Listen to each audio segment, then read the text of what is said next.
All right, you have found it. It's Monday evening. It is Weather for Weather Geeks here on YouTube. Thanks everyone for following these videos and watching them religiously, even when the weather is fairly quiet. And on this Monday evening, we're going to talk about a lot of things in the short and the longer range. In fact, we'll start with the longer range on this Monday evening. We reviewed winter on Friday. Now, let's talk about the spring season. Meteorological spring began on March the 1st. This is the 3 months of the year, of course, in which our average temperatures are rising rather quickly. Now, graphically displayed here, the high temperatures, the average highs here in our local area during meteorological spring. Our average high on the first day of March is 41, but by the end of May, our average high is, of course, way higher than that, up to 75 degrees. What can we expect this spring season? And again, the definition of spring we're going to use is meteorological or climatological spring, March, April, and May. This is the spring outlook from the Climate Prediction Center, showing odds favoring warmer than average season here locally. Now, the odds may be stronger for a warmer than average outcome across the south and even closer to the East Coast, but elevated odds of a warmer than average season here locally, and there seems to be higher confidence in the precipitation forecast. It seems like a good bet that this will be a wetter than average spring season across the Great Lakes and Ohio Valley. I think this is the right idea. That doesn't mean it's going to rain every day or anything like that, but it may come out in the wash as a pretty unsettled season, and could be an active severe weather season across not only our area but much of the eastern U.S. as well. So if we put some percentages on certain outcomes here, we think the most likely outcome, at about a 35% chance, is that we are warmer than the average during the next 3 months to the tune of 1 to 3 degrees. The next most likely outcome is it's very near average on either side of zero by a degree. It seems fairly unlikely that we'll have a cooler than average spring season. It's a 1 in 4 chance, but odds are definitely stronger that we end up having a warmer than average season. In terms of the precipitation, no surprise given the graphic I just showed you that a wetter than average outcome is favored. Probably a 50% chance of a wetter than average spring season, and only about a 25% chance that it's drier than the average. So our early season drought risk doesn't look very high this spring season. Now, it may be elevated later in the growing season into summer and maybe early fall, but not necessarily in the spring season. I'm going to take a sip of water here. I'm still dealing with this persistent lingering cold, and it's keeping that tickle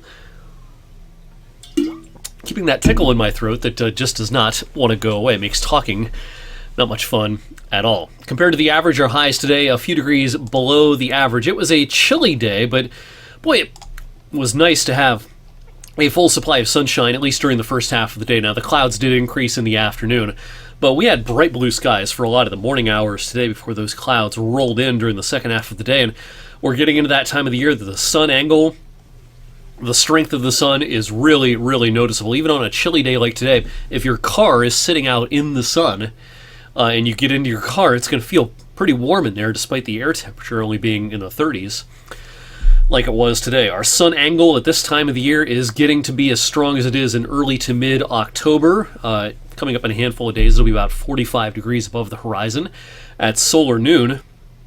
That, of course, is a lot higher than solar noon on December 21st, the beginning of the winter season, when the sun only makes it to 26 degrees above the horizon. We reach a peak at our latitude of 72 degrees above the horizon for that maximum sun angle. And this is the last week of standard time. Daylight saving time does return early Sunday morning, and so a week from tonight, our sunset will be at 7:24 p.m. And 3 weeks from now, it'll be in the bottom half of the 7 o'clock hour, 7:39, our sunset coming up 3 weeks from today on March the 24th. All right, our big weather story this week is going to be on Wednesday. This is the Day 3 severe weather outlook from the Storm Prediction Center today, and they have pretty much all of eastern Ohio and western Pennsylvania outlined in the Level 1 or marginal risk of severe weather. Now, we're getting into that time of the year. We'll be showing risk graphics like this more and more often in the spring and summer season, and so it's a good time to do a little refresher here on what we mean on this 1 to 5 scale 1 may be the lowest category, but that doesn't mean there's no chance of severe weather.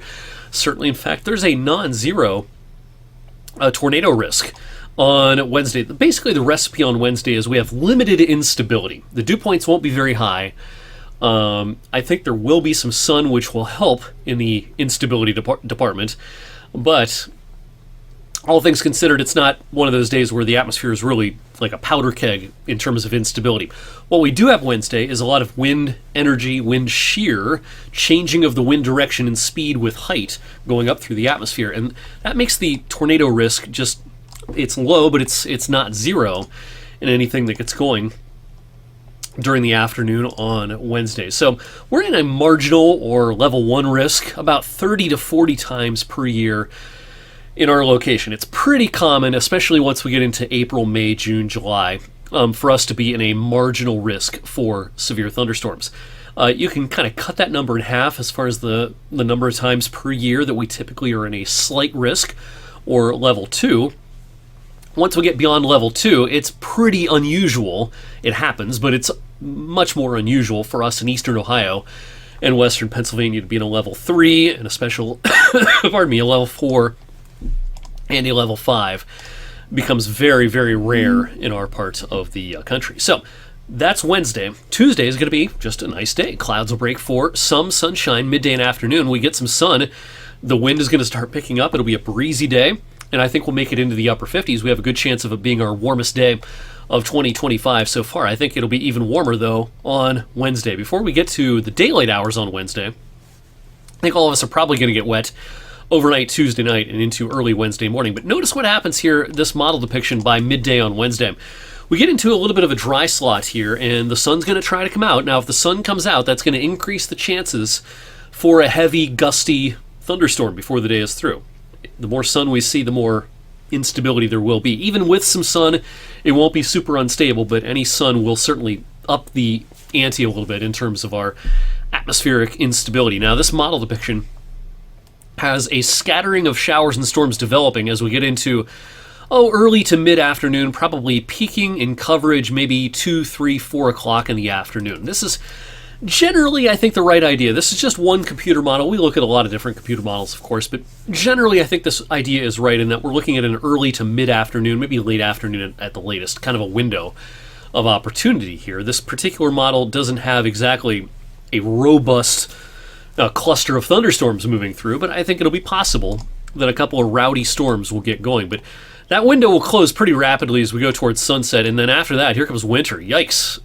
Back to January on Thursday with wind chills a factor and flurries around and just no fun at all. In fact, our wind chills on Thursday will probably bottom out for a lot of the afternoon in the middle and upper teens, maybe lower 20s at best, and so it's going to feel a good 40 degrees colder Thursday afternoon compared to Wednesday afternoon. And, this is a real roller coaster ride here. And, it's not unusual, of course, for the month of March. So we'll be a good 20 degrees above the average on Wednesday. We take that big step back on Thursday, setting the stage for a chilly period, which will take us through the weekend. But I do think temperatures will trend back up next week. In fact, it may be even warmer for a day or two next week. So I think we're looking at a lot of 50s and maybe 60 or so for a few days during the middle of next week. Now, beyond this 10-day period, as we get closer to St. Patrick's Day, right around 15th, 16th, 17th, there may be a pretty good cool shot at that point.